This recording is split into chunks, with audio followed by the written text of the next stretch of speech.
శ్రీ మాత్రే నమః. జై దుర్గమ్మ తల్లి. దుర్గమ్మ తల్లి భక్తులందరికీ కూడా నమస్కారం అండి. అందరూ కూడా సుఖంగా సంతోషంగా ఎప్పుడూ కూడా ఆనందంగా ఉండాలి అని చెప్పి ఆ దుర్గమ్మ తల్లి తరపున నేను కూడా మనస్ఫూర్తిగా కోరుకుంటున్నాను. ఈరోజు దుర్గమ్మ తల్లి అందించే సందేశం ఏమిటి అంటే కనుక, బిడ్డ మోసపోతున్నావు, ఇద్దరు స్త్రీలు నిన్ను మోసం చేయాలి అని చెప్పి చూస్తున్నారు. జాగ్రత్త బిడ్డ, నిర్లక్ష్యం చేస్తే నీ జీవితంలో జరిగేది కనుక నీకు తెలిస్తే నిజంగా వణికిపోతావు బిడ్డ అని చెప్పి దుర్గమ్మ తల్లి ఏదో తెలియని సందేశాన్ని ఈరోజు మనకు అందించడానికి మన ముందుకు వచ్చింది. మరి ఆ సందేశం ఏమిటో పూర్తిగా తెలుసుకుందాం. ఇక దుర్గమ్మ తల్లి యొక్క సందేశం ఏమిటో మనం ఇప్పుడు తెలుసుకుందాం బిడ్డ. ప్రతిసారి కూడా మోసపోతూ ఉంటే ఎలా చెప్పు? ఒకసారి మోసపోతే పొరపాటునేమో అని చెప్పి అనుకోవచ్చు. రెండవసారి మోసపోతే గ్రహపాటు ఏమో అని అనుకోవచ్చు. మూడోసారి కూడా మోసపోతే ఖచ్చితంగా అది నీ తప్పే అవుతుంది కదమ్మా. మరి తెలిసి కూడా తప్పు చేస్తున్నావా, లేకపోతే పరధ్యానంలో ఉంటున్నావో అర్థం కావడం లేదు. ఏది ఏమైనప్పటికీ కూడాను నీ తప్పుకు నీకే శిక్ష పడుతుంది. దానికే చాలా బాధగా అనిపిస్తుంది. కష్టాలు వస్తున్నాయి, కన్నీరు వస్తుంది అని చెప్పి బాధపడుతున్నావే. ఈ కష్టాలన్నింటికీ కారణం ఎవరో తెలుసా? ఈ కన్నీటి అంతటికీ కూడా కారణం ఎవరో తెలుసా? అది కేవలం ఇద్దరు స్త్రీలు మాత్రమే బిడ్డ. నువ్వు సంతోషంగా ఉన్నప్పుడు, ఆనందంగా ఉన్నప్పుడు నలుగురితో నవ్వుతూ మాట్లాడతావు. అలా నవ్వుతూ మాట్లాడినప్పుడు నలుగురు నిన్ను చూసి ఈ అమ్మాయి చాలా సంతోషంగా ఉంది, లేదా ఈ అబ్బాయి చాలా సంతోషంగా ఉన్నాడు, అబ్బా ఏ దిగులు లేకుండా ఆనందంగా గడుపుతున్నారు అని చెప్పి అందరూ కూడా అనుకుంటూ ఉంటున్నారు. కానీ నువ్వు చాలా మంచిదానివి బిడ్డ. ఎందుకంటే ఎంత కష్టం వచ్చినా కానీ, ఎంత బాధ వచ్చినా కానీ, ఎంత నష్టం వచ్చినా కానీ అన్నింటినీ కూడా ఆ పెదాల మీద చిరునవ్వుతో చాలా తేలికగా చెరిపేస్తూ ఉన్నావు.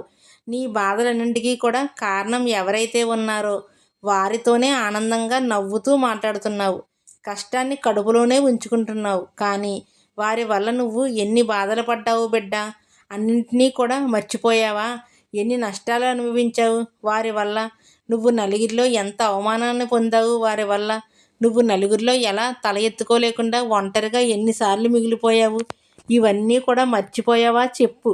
అప్పుడు అంటూ ఉంటావు కదా, నాతోటి దుర్గమ్మ తల్లి ఎవరి పాపాన వారే పోతారు, నేను నాలాగే బ్రతుకుతాను అని చెప్పి. నిజం చెప్పావు బిడ్డ. ఎందుకంటే ఇది వాస్తవమే. ఎవరి కర్మ ఫలితం వారు అనుభవించక తప్పదమ్మా. కాకపోతే ఆ కర్మ ఫలితాన్ని వారు అనుభవిస్తారు అని చెప్పి తెలియక ఏమో ఎంత పాటు పడుతున్నారు. కానీ ఆ భగవంతుడినైనా నేను, ఆ ఈశ్వరుడు అన్నీ చూస్తూనే ఉంటాడు. ఎవరైతే మంచివారు ఉన్నారో వారికే ఎందుకు ఇన్ని కష్టాలు అని ప్రశ్నిస్తే ఇప్పుడు మంచిగా ఉంటున్నారు. కానీ పూర్వజన్మలో ఎన్నో పాపాలు చేసి ఉంటారు బిడ్డ. దానివల్లే ఈ శిక్షనైతే అనుభవిస్తూ ఉంటారు బిడ్డ. ఒంటరిగా ఉంటున్నావు. ఎవరి తోడు లేకుండా, ఎవరి నీడ ఎవరి మీద పడకుండా, అందరూ ఉన్నా కూడా ఏకాకిలాగా బ్రతుకుతూ ఉన్నావు. నాలుగు గోడల మధ్య నరకాన్ని అనుభవిస్తూ ఉన్నావు. ఎందుకు ఇంత వేదన చెప్పు బిడ్డ.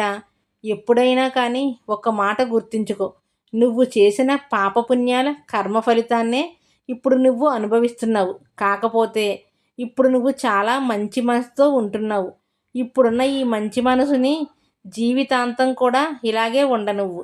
నువ్వు నా భక్తురాలిగా ఎంపిక అయ్యావు అంటే కనుక దానికి కారణం కేవలం ఈ మంచి మనసు మాత్రమే బిడ్డ. బిడ్డల మీదనే మనసంతా కూడా పెట్టుకుని ఉన్నావు. కట్టుకున్న భర్త మీదనే ప్రాణం పెట్టుకుని ఉన్నావు. కానీ నీ భర్త నిన్ను సరిగ్గా అర్థం చేసుకోవడం లేదు అని చెప్పి చాలా కుమిలిపోతూ ఉన్నావు. నీ భర్త చెడు వ్యసనాలకు బానిస అయిపోవడమే అని చెప్పి, ఒకవేళ బానిస అవుతాడేమో అని చెప్పి, అప్పుడు నీ భవిష్యత్తు ఏంటి, నీ బిడ్డల భవిష్యత్తు ఏంటి అని చెప్పి నీలో నువ్వే ప్రశ్నించుకుని డిప్రెషన్లోకి వెళ్ళిపోతూ ఉన్నావు బిడ్డ. నువ్వు అనుకున్నట్లుగా ఏదీ జరగదమ్మా. నీ భర్తకు అన్నీ తెలుసు. ఏది మంచో ఏది చెడో మొత్తం కూడా తెలుసు. ఒకవేళ తను మద్యపానానికి వ్యసనపరుడు అయితే మాత్రం అది పూర్తిగా చాలా తొందరలోనే మానేస్తాడు. దాని గురించి నీ విలువైన జీవితాన్ని ఏడుపుపాలు చేసుకోకు. ఎందుకు ఇలా చెప్తున్నాను అంటే కనుక, ఏ తల్లి అయినా కానీ తన బిడ్డ సంతోషంగా ఉండాలి, ఆనందంగా ఉండాలి అని మాత్రమే కోరుకుంటుంది. అదేవిధంగా నువ్వు పదే పదే నీ గురించి ఆలోచించకుండా నీ భర్త గురించి ఆలోచించుకుంటూ, నీ బిడ్డల గురించి ఆలోచించుకుంటూ నిన్ను నువ్వే మర్చిపోతున్నావు అన్న విషయాన్ని నువ్వు గమనించావా? చెప్పు బిడ్డా. ఒక మాట చెప్తాను, జాగ్రత్తగా విను బిడ్డా. ఎప్పుడైనా నువ్వు జీవితంలో గుర్తుంచుకోవాల్సిన ముఖ్యమైన విషయం ఏమిటి అంటే కనుక నీ గురించి మొదట నువ్వు అర్థం చేసుకోవాలి. నిన్ను నువ్వు ప్రేమించుకోవాలి. నీ గురించి నువ్వు జాగ్రత్త తీసుకోవాలి బిడ్డా. ఇది నీది చాలా సున్నితమైన మనసు బిడ్డ. ఎప్పుడైనా కానీ ఎవరైనా కానీ పొరపాటున నిన్ను ఏదన్నా కానీ పల్లెత్తి ఒక్క మాట అంటే చాలు, కొంచెం గట్టిగా కసురుకుంటే చాలు, కళ్ళల్లో నుంచి అలా నీరొచ్చేస్తాయి. నీకు ఎందుకమ్మా ఇంత సున్నితంగా ఉంటే ఎలా చెప్పు? ఇప్పుడు ఈ కంప్యూటర్ కాలంలో ప్రతి మనిషి కూడా తెలివితేటలతోటి చాలా ఫాస్ట్గా పరిగెడుతూ టైం కంటే వేగంగా పరిగెడుతూ ఉంటారు. కానీ నువ్వు మాత్రం ఇంకా ఎంత సున్నితంగా జీవిస్తే ఎలా చెప్పు బిడ్డ?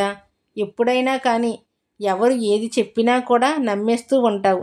ఎవరైనా కానీ నీ మీద కొంచెం ప్రేమను చూపిస్తే ఆ ప్రేమకు నువ్వు బానిస అయిపోయి వారి కింద కట్టు బానిసలా బ్రతుకుతూ ఉంటావు బిడ్డ. ఒక్క విషయం గుర్తుంచుకో, ఇప్పుడున్న ఈ సమాజంలో ప్రతి ఒక్కరూ కూడా నీ మంచి కోరుకునేవారు అని చెప్పి నువ్వు అనుకోవద్దు. ఇప్పుడిప్పుడే కొంచెం నా సందేశాలు వినుకుంటూ ఉండడం వల్ల నీకు తెలివితేటలు అనేవి వచ్చాయి. నీకు లోకం అంటే ఏంటో కూడా అర్థమవుతుంది. అసలు నీ వాళ్ళు ఎవరు, పరాయి వాళ్ళు ఎవరు అని చెప్పి గమనించుకోగలుగుతున్నావు. నీ బిడ్డలకి భవిష్యత్తులో ఏం జరగబోతుంది అని చెప్పి తెలుసుకోగలుగుతున్నావు. కానీ ఇప్పుడు నేను చెప్పేది కూడా నీకు ఉపయోగపడుతుంది. జాగ్రత్తగా తెలుసుకో బిడ్డ. ఎప్పుడైనా కానీ ఎంత బంధువులైనా కానీ నీతో అవసరం వచ్చినప్పుడు నీ దగ్గరికి వచ్చి మంచిగా నటిస్తారు. వారి అవసరాలన్నింటినీ కూడా తీర్చుకుంటూ ఉంటారు. వారి యొక్క అవసరాలు పూర్తిగా తీరిపోయిన తర్వాత అసలు నువ్వు ఎవరో కూడా అన్నట్లుగా చూస్తూ ఉంటారు. అలా ఎవరైతే ఉన్నారో నీకు ఎప్పటికే అర్థమైపోయి ఉంటుంది కదా. కానీ వారే మళ్ళీ నీ దగ్గరికి వచ్చి మళ్ళా నవ్వుతూ మాట్లాడతారు. మళ్ళీ కొన్ని రోజులు అవసరం తీరిపోయిన తర్వాత అస్సలు నీతో మాట్లాడరు. మళ్ళీ అవసరం వచ్చినప్పుడు మళ్ళీ నీ దగ్గరికి వచ్చి మంచిగా నిన్ను దువ్వుతారు. మళ్ళీ అవసరం తీర్చుకుంటే అంటారు. మళ్ళీ అవసరం తీరిపోయిన తర్వాత అస్సలు మళ్ళీ నీతో మాట్లాడరు. ఇదే కదా బిడ్డ జరుగుతూ ఉన్నది. కానీ పన్నెత్తి మాట కూడా అందాము అంటే మాటకి దొరకరు, చిక్కరు. ఒక మాట అనరు, అనిపించుకోరు. కానీ అవసరాలు మాత్రం చక్కగా తీర్చుకుంటారు. నీకు ఏదైనా అవసరం వస్తే మాత్రం ఏ విధంగా కూడా సహాయపడరు. కానీ నీతో గొడవ పెట్టుకోరు. ఇదే కదా జరుగుతూ ఉంది. తలేమైతే ఇక్కడ నువ్వు జాగ్రత్త పడాలి. ఎప్పుడైతే వారు నీ అవసరాలు తీర్చలేదో నీ అవసరం ఏంటో అసలు వారి దగ్గరికి వెళ్ళి చెప్పు. తీరుస్తారో లేదో 1కి 2 సార్లు కాదు, లేదు అని చెప్పి అనిపించుకో. ఎందుకంటే వారి మాట నువ్వు మళ్ళీ వారికి అప్పచెప్పాలి కదా బిడ్డ. నువ్వేమో నేను ఎందుకు అడగాలి, నేను ఎవరి మీద ఆధారపడను అని చెప్పి నిన్ను నువ్వు నమ్ముకుంటావు. పర్వాలేదు బిడ్డ, అది నిజానికి అలాగే ఉండాలి. నిన్ను నువ్వే నమ్ముకో. కానీ వారి దగ్గరికి వెళ్ళి వారిని నమ్మినట్లుగా నటించి చూడు. అప్పుడు వారి నిజస్వరూపం బయటపడుతుంది. ఒక్కసారి వారి నిజస్వరూపం బయటపెట్టిన తర్వాత ఎప్పుడైతే మళ్ళీ నీ దగ్గరికి అవసరం తీర్చుకోవడానికి వస్తారో వారికి ఈ మాట చెప్పు. అప్పుడు నేను అడిగితే ఇలా అన్నావు కదా అని చెప్పి. ఇదేమీ తప్పు కాదు బిడ్డ. ఆ యొక్క భగవద్గీతలోనే చెప్పారు, ఎక్కడ ఎవరు నీతో ఎలా ప్రవర్తిస్తే నువ్వు కూడా వారితో అలాగే ప్రవర్తించు అని చెప్పి. అలా ఉంటేనే జీవితంలో ముందడుగు వేయగలుగుతావు. లేకపోతే నీ యొక్క అతి మంచితనాన్ని అందరూ కూడా వాడుకుని నిన్ను కూరలో కరివేపాకు తీసేసినట్టు తీసేస్తూ ఉంటారు. బిడ్డ, నీ యొక్క విలువని, నీ యొక్క పేరును నిన్ను అడ్డం పెట్టుకుని వారి అవసరాలన్నీ తీర్చుకుంటూ నీకే విలువ లేకుండా చేస్తున్నారు బిడ్డ. ఇది సరైన పద్ధతి కాదు. నువ్వు వీరిని మొక్కలో ఉన్నప్పుడే తుంచాలి. లేకపోతే పెరిగి మానైన తర్వాత నీకే అలివి కాకుండా పోతారు. జాగ్రత్తగా విను. ఎందుకు చెప్తున్నానా, ఎవరి కోసం చెప్తున్నానో, ఎవరిని ఉద్దేశించి చెప్తున్నానా అని చెప్పి నీకు బాగా తెలుసు. అందులో 2 స్త్రీలు ఉన్నారు. ఆ స్త్రీలు కూడా నీకు బాగా తెలుసు. అందులో ఒకరి పేరు ఆర్తో స్టార్ట్ అవుతుంది, మరొకరి పేరు సితో స్టార్ట్ అవుతుంది. ఖచ్చితంగా వారి పేరుల్లో ఆర్సి అనే లెటర్స్ అయితే ఉండి ఉంటాయి. వారే బిడ్డ నీ యొక్క శత్రువులు. ఈ శత్రువులు ఏ విధంగా ఉంటున్నారు అంటే నీతో అవసరమైనప్పుడు అమ్మ, అయ్యా అని చెప్తూ వస్తారు. అవసరం తీరిపోయిన తర్వాత నీ మీదే వెళ్ళి ఆ అవసరం నువ్వు తీర్చలేదు, మేము వచ్చి అడిగినా కూడా వారు ఆ అవసరం తీర్చలేదు అని చెప్పి నిందలు వేస్తూ ఉంటారు. అటువంటి వారితో చాలా జాగ్రత్తగా ఉండాలి కదా బిడ్డ. లేకపోతే నువ్వు ఇప్పుడు నిర్లక్ష్యం చేస్తే నీ జీవితంలో నిన్ను అస్సలు ఎందుకు పనికిరాకుండా చేసేస్తున్నారు. నలుగురిలో నీ గురించి చెప్పి చెప్పి చెప్పి ఈరోజు నలుగురిలో పడింది, రేపు 4 ఏళ్ల మధ్య పడుతుంది, తర్వాత 4 ఊర్లకు తెలుస్తుంది. అప్పుడే నీకే కదా బిడ్డ నష్టం జరిగేది. కానీ ఇప్పుడు నువ్వు నన్ను ఒక ప్రశ్న వేస్తావు. దుర్గమ్మ తల్లి వారికి అవసరం వచ్చినప్పుడు నేను సహాయం చేస్తున్నాను కాదు అనడం లేదు. వారికి అవసరమైనప్పుడు కొంత డబ్బును కూడా అందిస్తూ ఉన్నాను కాదనడం లేదు. వారు నా అవసరానికి ఉపయోగపడడం లేదు అని చెప్పి నాకు కూడా తెలుసు. నేను కూడా ఎవ్వరి దగ్గర ఏ సహాయాన్ని కూడా ఆశించడం లేదు దుర్గమ్మ తల్లి అని చెప్పి నువ్వు అడుగుతూ ఉన్నావు. అయితే నువ్వు అనుకున్న మాట సరైనదే. కానీ బిడ్డ, ఏ సహాయాన్ని ఆశించిన మనిషి ఈ భూమి మీద ఎవ్వరూ ఉండరు అని చెప్పి తెలుసుకో. ఎప్పుడైనా కానీ నీకు ఖచ్చితంగా వారితో అవసరం వస్తుంది. ఆ అవసరమైనప్పుడు వారు నీ యందు ఖచ్చితంగా ఉంటారా ఉండరా, ఇది ఒక్కటి నువ్వు ఆలోచించుకుని తీరాలి.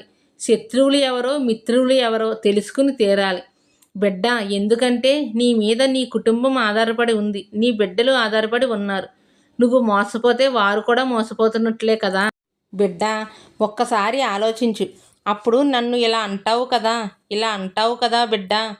దుర్గమ్మ తల్లి, నాకు ఒకరి మీద ఆధారపడాల్సిన పని ఏంటి? నాకు మంచి ఆరోగ్యాన్ని ఇవ్వండి దుర్గమ్మ తల్లి, అన్ని పనులు కూడా నేనే చూసుకుంటాను అని చెప్పి, బిడ్డ నీ మొండితనం నాకు తెలియదా చెప్పు. ఏదైనా కానీ నీకు ఒక పని అప్పచెప్పే ఆ పని పూర్తయ్యేంత వరకు నువ్వు నిద్రపోవు. ఆ పనిని పూర్తి చేయడంలో నీ యొక్క ప్రతిభని మొత్తం కూడా చూపించి 10 మందికి నచ్చేలా ఆ పనిని పూర్తి చేస్తావు. అది నాకు బాగా తెలుసు బిడ్డ. నీలో ఉన్న ప్రత్యేకతే అది. కాకపోతే నువ్వు తెలుసుకోవాల్సింది ఏంటి అంటే కనుక, అవతలి వారు కూడా నీ కోసం ఇంతే పట్టుదలగా చెయ్యాలి కదా. ఒకసారి ఆలోచించు. అదేవిధంగా ఇప్పుడు నువ్వు చేసినట్లుగా ఎల్లకాలం కూడా చెయ్యాలి అంటే జరగదు కదా. ఒకసారి ఆలోచించుకో. అంతేకాకుండా నువ్వు చేస్తున్న మరొక తప్పు ఏంటో చెప్పమంటావా బిడ్డ? ఎప్పుడు కానీ అందరూ నావారే అని చెప్పి నీ యొక్క సొంత విషయాలన్నీ కూడా అందరితో చెప్పేస్తూ ఉన్నావు. ఎప్పుడైనా ఈ విషయాన్ని గుర్తుంచుకో. నీ విషయాలన్నీ కూడా చెప్పించుకుని, నీ కుటుంబ విషయాలన్నీ కూడా చెప్పించుకుని, నీ బలమేమిటి, నీ బలహీనత ఏంటి అని చెప్పి అది పట్టుకొని నిన్ను ఆటాడించాలి అని చెప్పి ప్రయత్నిస్తున్నారు తప్ప, ఎప్పుడన్నా వారి సొంత విషయాలు నీతో చెప్పారా చెప్పు. వారి యొక్క జీవితంలో ఏం జరుగుతుందో నీతో పంచుకున్నారా చెప్పు. ఈ విధంగా కల్లా కపటం లేకుండా అందరినీ నమ్మడం, అందరూ మంచివాళ్లే అనుకోవడం, అది నీ మంచితనం బిడ్డ, అందరి మంచితనం కాదు. ఎందుకంటే ఇప్పుడు నీ యొక్క బాగోగులు తెలుసుకున్న వారే రేపటి రోజున నీ కష్టాలకు కారణం కావచ్చు. ఇప్పటి రోజున నీ గురించి అన్నీ నేర్చుకున్న వాళ్ళే, నీ ద్వారా అన్నీ తెలుసుకున్న వారే రేపటి రోజున జీవితంలో నిన్ను ఓడించవచ్చు. ఒక్కసారి గుర్తుంచుకో బిడ్డ. ఎప్పుడైనా కానీ ఇప్పుడు నీకు దగ్గరగా దాదాపు ఒక 16 సంవత్సరాల నుంచి వారి వల్ల నువ్వు ఇబ్బంది పడిపోతూ ఉన్నావు. కేవలం 16 సంవత్సరాలు అని చెప్పుకోవడానికి ఒక లైనుగా ఇది నువ్వు వినవచ్చు. కాకపోతే ఈ 16 సంవత్సరాలు ఎంత నరకయాతన్ని అనుభవించావు, ఎన్ని నిద్రలేని రాత్రులు గడిపావు, ఎన్ని టెన్షన్లు తీసుకున్నావు, ఎన్ని అవమానాలు పొందావు. ఒకటా రెండా బిడ్డ, ఇలా చెప్పుకుంటూ పోతే వెనక్కి తిరిగి చూసుకుంటే నీ జీవితంలో వారు చేసిన నష్టాలు 1 కాదు, 2 కాదు, 3 కాదు, 4 కాదు, కోకొల్లగా ఉన్నాయి అని చెప్పుకోవచ్చు బిడ్డ. ఇప్పటికైనా కానీ నా ఆవేదన ఏంటి అంటే కనుక, వారితో ఎంతవరకు ఉండాలో అంతవరకే ఉండు. ఏవి చెప్పాలో ఏవి చెప్పకూడదో తెలుసుకో. నీ యొక్క కుటుంబ విషయాలు, నువ్వు డబ్బు సంపాదించుకునే విషయాలు, నీ యొక్క డబ్బు లావాదేవీలు, నీ యొక్క ఆస్తుల వివరాలు, నీ బిడ్డల భవిష్యత్తు ప్రణాళికలు, ఇవి ఏవి కూడా వారితో చెప్పే ప్రయత్నం మాత్రం అస్సలు చెయ్యకు బిడ్డ. ఎందుకంటే వారికి నీ మీద స్వార్థం ఉంది, నీ పట్ల ఈర్ష్య ఉంది, నిన్ను చూసి అసూయపడుతూ ఉన్నారు బిడ్డ. నరుల దృష్టికి నల్లరాళ్ళు సైతం పగిలిపోతాయి అని చెప్పి అంటారు. కానీ ఈ 2 స్త్రీల దృష్టికి నీ జీవితం ఇప్పటికే చాలా వరకు కూడా దెబ్బతింది. ఎంతో ఆరోగ్యంగా ఉన్న నువ్వు ఇవాల్టి రోజున కొన్ని రకాలైన అనారోగ్య సమస్యలతో బాధపడుతూ ఉన్నావు. వీటన్నిటికీ కూడా కారణం వారే బిడ్డ. నువ్వు చెప్తే నువ్వు నమ్ముతావో నమ్మవో కానీ నీ యొక్క ప్రతి కదలికను కూడా వారు గమనిస్తూనే ఉన్నారు. మరి ఒక మనిషి మీద మరో ఇద్దరు మనుషులు ఎంత దృష్టి పెట్టుకోవడం ఎంతవరకు సరైనదో ఒక్కసారి ఆలోచించుకో.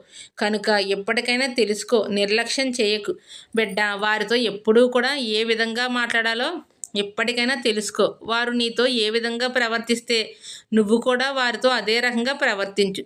ఇకపై మోసపోకమ్మా. ఈ ఇద్దరు స్త్రీల వల్ల నష్టపోకు బిడ్డ. ఆ ఇద్దరు స్త్రీలతో జాగ్రత్తగా ఉండు. మంచికి చెడుకు తేడాలు, వ్యత్యాసాలు ఇవి ఏవి కూడా వారికి నువ్వు నేర్పించాల్సిన అవసరం లేదు. ప్రతిదీ కూడా వారికి తెలుసు. నువ్వు వారి నుంచి తప్పించుకునే ప్రయత్నం చెయ్యి అంతే తప్ప వారి వలలో చిక్కుకొని చేపలాగా గిలగిలా కొట్టుకోకు బిడ్డ. ఈ తల్లి చూడలేదు. ఈ తల్లి బాధ్యతగా చెప్పాల్సింది చెప్పింది. ఇకపై నిర్లక్ష్యం చేస్తే ఆ పైన నేను కూడా నిన్ను ఏమీ చెయ్యలేను. నిజ నిజాలు భవిష్యత్తులో తెలుసుకుంటే వణికిపోతావు బిడ్డ. కాబట్టి ఇప్పటి నుంచి జాగ్రత్త పడితే భవిష్యత్తులో ఆనందంగా ఉంటావు అని చెప్పి దుర్గమ్మ తల్లి ఈరోజు మనకి చాలా చక్కటి సందేశాన్ని అందించింది. మరి ఈ సందేశంలో ఎంతో గొప్ప ఆంతర్యం ఉంది. మనం అర్థం చేసుకుంటే మరి ఈ సందేశంలో ఆంతర్యం మీ అందరికీ నచ్చింది, అర్థమైంది అనుకుంటున్నాను. నచ్చింది అనిపిస్తే ఈ వీడియోకి ఒక చిన్న లైక్ ఇవ్వండి. కింద కామెంట్ సెక్షన్లో జై దుర్గమ్మ తల్లి అని చెప్పి టైప్ చేయడం మాత్రం మర్చిపోవద్దు. మరి కొంతమంది దుర్గమ్మ తల్లి భక్తులకి ఈ వీడియోని షేర్ చేయండి. మీరు కింద లవ్ సింబల్ కానీ నమస్కారం సింబల్ కానీ ఇవ్వండి. తప్పకుండా మన ఛానల్ని సబ్స్క్రైబ్ చేసుకుని సపోర్ట్ చేస్తారని కోరుకుంటూ రేపు మరొక మంచి వీడియోలో తప్పకుండా కలుసుకుందాం. అంతవరకు దుర్గమ్మ తల్లి ఆశీస్సులు మీపై ఉండాలి అని చెప్పి మనస్ఫూర్తిగా కోరుకుంటున్నాను.